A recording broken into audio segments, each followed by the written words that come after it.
Republicans have killed the January 6th commission, in the way that they tried to kill Mike Pence but failed for now. No, they killed the commission though.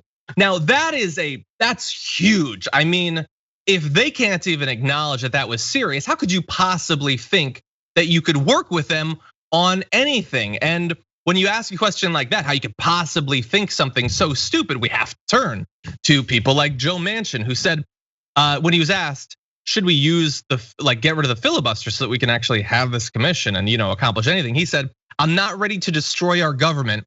I'm just ready to allow them to do it when they invade the Capitol again. I'm joking, he didn't say that yet. He did say, I'm not ready to destroy our government. It's time to come together. I think there's 10 good people. Well, okay, so Ben, he said that before what happened today. So there aren't 10 good people. I'm including the Democrats in that, by the way. There aren't 10 good people, but there weren't 10 Republican votes. So now he has to evolve, he has to change, right? Because he laid out a hypothesis, we conducted a test, and it failed. Oh no, man, they're gonna reject truth.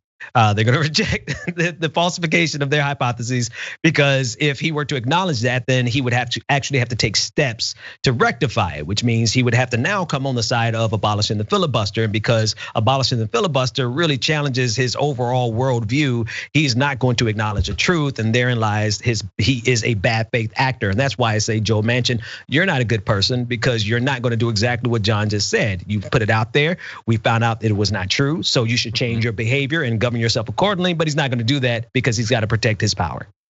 Yeah, you're right. And not just him, Dianne Feinstein is she's got a couple quotes that I think are gonna make Joe Manchin look lucid by comparison. So asked if the filibuster to block the January 6th commission would motivate her to destroy the filibuster or to reform it literally in any way, by making them actually filibuster. She said, I don't see us abolishing the 60 vote threshold. I don't. Would she vote to destroy it? This is the first time I've heard it. No one has proposed it. No one has talked to me about it. So it's a non-issue, which just hurts my brain in 3 simultaneous different ways. So the first would be, yes, people have asked you about it. Obviously, they asked you about it because less than 2 months ago, you put out this statement talking about votes over gun control and the Violence Against Women Act. I think we can reach bipartisan agreement on those issues. But if that proves impossible and Republicans continue to abuse the filibuster by requiring cloture votes, I'm open to changing the way the Senate filibuster rules are used. Now, I can remember a couple of months ago, can the senator from California? I don't know.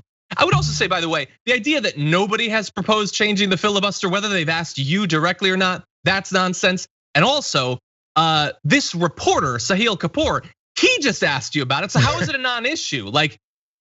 Nothing that you said makes any sense. Listen, I have gotten to an age, John, where I have to write notes down. I did this work for 6 years without ever writing down any notes, and I am of the age where I have to write down notes. And so I kind of can see that eventually I might get into the same kind of situation that she's in. But I do hope that someone will say, Ben, it's time to step down, and you don't need to any longer serve in this capacity, because it's either that she's really just at the stage of forgetfulness, which, if we're lucky, we'll all live long enough to get there, or she's just a bad faith actor. And you know what, that makes me even more furious. Notwithstanding the fact that we need to really talk about the age of some of our senators and our leaders, not because of ageism, but because are they able to handle the issues of today? But if she's really just playing a game with us, that's even worse. And we got to get these people out of power. Yeah, it's not just about the age. Bernie's $1 billion, but he's obviously still able to do the job. And a lot of them are. Merkley, he's not going to spring break every year. They are older, but they can do the job. She's not really demonstrating. And by the way, we've already had the insider reporting from our own aides being concerned about her and all that. And she's maybe not even the worst example. But anyway, no, they're not gonna do anything. The Republicans can stop the January 6th commission. They can stop the For the People Act. They can probably kill the infrastructure bill, and even worse, they propose their pathetic, tiny, minuscule version of the infrastructure bill. Biden he's just gonna grab it and hug it to himself and be like, I've found something they'll vote for, and then they're gonna vote against it. They're gonna kill the tiny infrastructure bill. They're gonna kill everything. And Feinstein and Manchin, they're not gonna do anything. Either because they don't understand it, or far more likely, because they don't care. Things are fine for them. They're rich. They're senators, and they're gonna be senators until they die. What do they care? The status quo works perfectly for them. Why would they challenge it? Anyway, any further thoughts about the filibuster?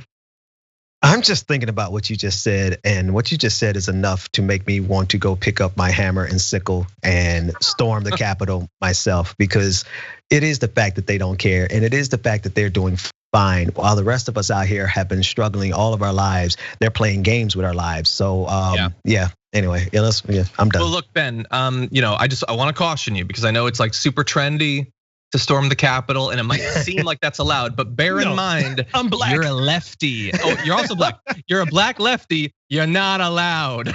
It's as a double whammy. I don't expect any leftist to make it out alive, but I don't expect any black person to even be able to get to the Capitol to do what those guys did. So yeah, you're right. Yeah, they'd see me come and they're like, this looks fine. And then I'd get close enough for the Bernie So Punk shirt to be visible, and they would shoot me. No questions asked. Done. They're like, I saw his hair and I thought, I think she's one of us. Anyway, I would not even make it off the metro, man. Like they would have catch me before I even left Atlanta airport. It would be over. So damn, they're in Georgia too. Anyway.